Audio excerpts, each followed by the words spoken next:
परराष्ट्र व्यवहार मंत्री डॉक्टर एस जयशंकर जपानच्या दौऱ्यावर असून त्यांनी काल टोकियोमध्ये रायसीना गोलमेज परिषदेत भाग घेतला, तर आज ते 16व्या भारत-जपान परराष्ट्र व्यवहार मंत्रीस्तरीय धोरणात्मक संवादादरम्यान जपानचे परराष्ट्र व्यवहार मंत्री योको कामिकावा यांच्याशी चर्चा करणार आहेत। या बैठकीत दोन्ही नेत्यांमध्ये क्षेत्रीय आणि आंतरराष्ट्रीय स्तरावरील महत्त्वपूर्ण द्विपक्षीय मुद्द्यांवर विचारविनिमय होणार असून मुक्त, सर्वसमावेशक, शांततापूर्ण आणि समृद्ध हिंद प्रशांत क्षेत्रासाठी आवश्यक सहकार्य या विषयांवर चर्चा होणं अपेक्षित आहे।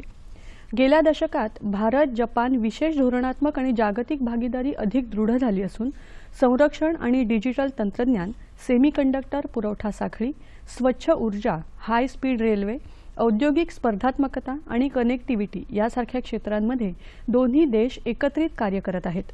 टोकियोमधील भेट आणि बैठका या क्षेत्रातील कार्यात्मक सहकार्यासाठी धोरणात्मक मार्गदर्शन करतील असं जयशंकर यांनी म्हटलं आहे।